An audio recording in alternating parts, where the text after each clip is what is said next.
Assalomu alaykum, kanalimizga xush kelibsiz. Akalar, videoga like tugmasini bosib qo'ying. Men esa har doimgidek sizlarning vaqtingizni olmaslik uchun ushbu dasturimizni darhol boshlayman. Demak, dastlabki texnikamiz Samasval MAN avtomobili sotiladi. 2013-yilda ishlab chiqarilgan. Probegi esa 550 ming kilometr. Yoqilg'i turi esa metan gazda harakat qiladi. Holati yaxshi. Balonlar 90% atrofida. Narxi esa $25,000 aytilish kamaytirib beriladi. Manzil esa Andijon viloyatida ma'lumot qoldirishgan. Ikkinchi texnikamiz esa Samasval Zil 1988-yilda ishlab chiqarilgan. Holati yaxshi, ishlab turgan texnika, motor, korobka hadovoylar ham yaxshi. Balonlarning hammasi bezkamirlik balondan deyishyapti. Demak, narxi $6,000 aytilish kamaytirib beriladi. Manzil esa Toshkent viloyati.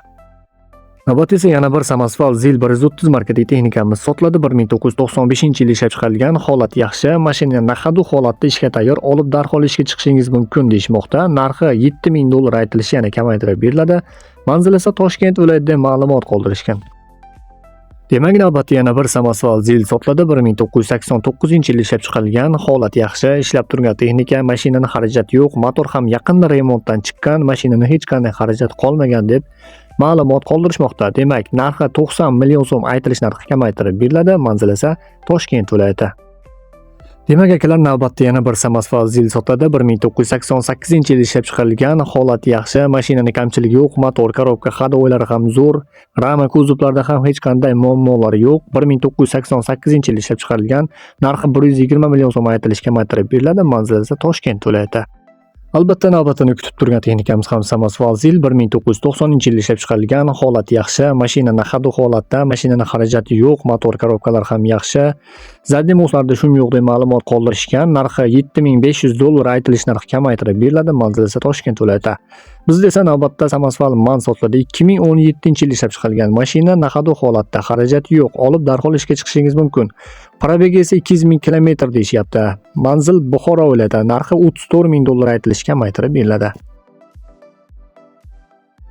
Navbatini kutib turgan texnikamiz ham Samasval MAN avtomashinasi 2016-yilda ishlab chiqarilgan. Probegi esa 260 ming kilometr deyishyapti. Balonlar esa 100% yangi. Mashina ham kapitan remontdan chiqqan, hech qanday xarajat qolmagan deb ma'lumot qoldirishmoqda.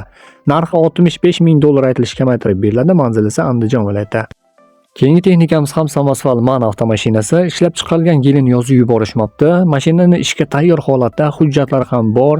Hech qanday xarajat yo'q, motor korobkalar ham zo'r deb ma'lumot qoldirishgan. Narxi $45,000 aytilish kamaytirib beriladi. Manzil esa Andijon viloyatida ma'lumot qoldirishgan.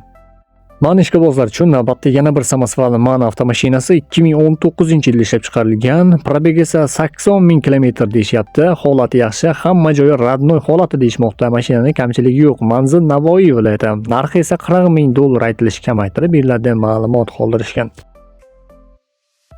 Samasval Isuzu ishqibozlar uchun esa navbatda Samasval Isuzu avtomashinamiz avtobusdan yig'ilgan variantidan 2012-yilda ishlab chiqarilgan. Holati yaxshi, hamma joy gurzovoy holatda deb ma'lumot qoldirishgan. Narxi $30,000 aytilish kamaytirib beriladi. Manzil esa Farg'ona viloyatida ma'lumot qoldirishgan. Akalar, videoga like tugmasini bosib qo'yishni albatta esdan chiqarmang. Biz esa albatta yana davom etamiz. Bizda navbatda yana bir Isuzu avtomashinasi 2025-yilda ishlab chiqarilgan. 5 tonnagacha yuk oladi. Balonlarning holati yaxshi. Probegi esa 50 ming kilometr deyishyapti. Kraskalar radnoy holatda, yoqilg'i turi esa solyarka deyishyapti. Narxi $50,000 aytilish kamaytirib beriladi. Manzil esa Buxoro viloyatida ma'lumot qoldirishgan. Navbatda esa yana bir Isuzu avtomashinamiz 2016-yilda ishlab chiqarilgan. 5 tonnagacha yuk oladi. Balonlar 70% atrofida, probegi esa 320 ming kilometr, holati yaxshi holatda, metan gazda harakat qiladi. Narxi esa $30,000 aytilish narxi kamaytirib beriladi. Manzil esa Namangan viloyatida ma'lumot qoldirishgan. Navbatda esa Fash brendiga tegishli ushbu Samasval texnikamiz ham albatta sotiladi. 2025-yilda ishlab chiqarilgan. 6 tonnagacha yuk oladi. Balonlarning holati zo'r, probegi esa 29 ming kilometr deyishyapti. Kraskalar ham radnoy holatda. Narxi esa 430 million so'm aytilish kamaytirib beriladi. Manzil esa Farg'ona viloyatida ma'lumot qoldirishgan.